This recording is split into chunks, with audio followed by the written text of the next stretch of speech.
In the early 1950s, sailors were required to spend X number of years at sea in order to be eligible for shore duty.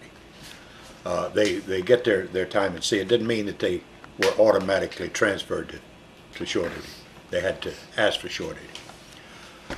In 1953, I had been in the Navy for 11 years, and about 9 years of that was sea duty. And I thought, well, it's time, so I'd like some shore duty. I didn't want just any shore duty. I wanted attaché duty, which was pretty much the cream of the crop when it came to shore duty. And it was harder to get. You had to have an absolutely clean record. You had to have constantly good marks and this sort of thing. Most of the people who were putting in for shore duty, for attaché duty, wanted the really prime areas. They wanted Oslo, they wanted Paris, they wanted London, Lima, or whatever. And I knew a lot of them that had been on the waiting list for attaché duty for 2, 3, some of them as much as 4 years, according to where they were asking for. I decided rather than cut down my chances, I would ask for anywhere, and maybe in a year's time I'd get a set of orders. So I put in for attaché duty anywhere in the world. Excuse me. 6 weeks later, I had a set of orders. As I say, this was 1953. Got orders to Taipei. We didn't even know where Taipei was. We had to look it up on the map. We had to look it up on the map to find out where it was. But hey, that's great.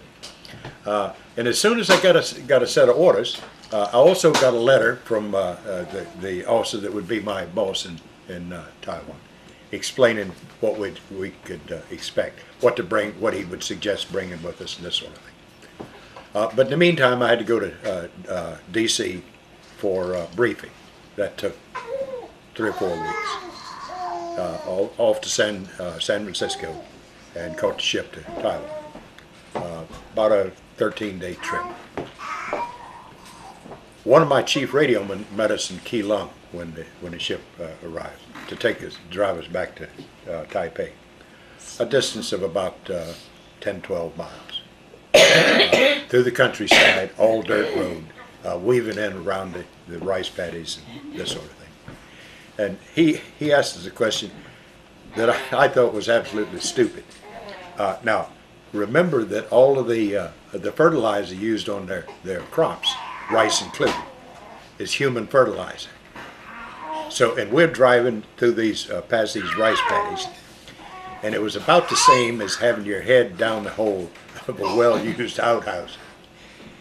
And Jack Thornton said, "Do you smell anything?" You didn't want it. Oh God, absolutely. I said, how can you even ask such a question? He said, "Now you'll think I'm absolutely nuts, but," he said, "after you've been here for 6 months, you'll never smell it." And I thought, in your hat. But you know, he was right. After we'd been there for about 6 months, you didn't smell it unless there was a honey cart that I'll explain going by.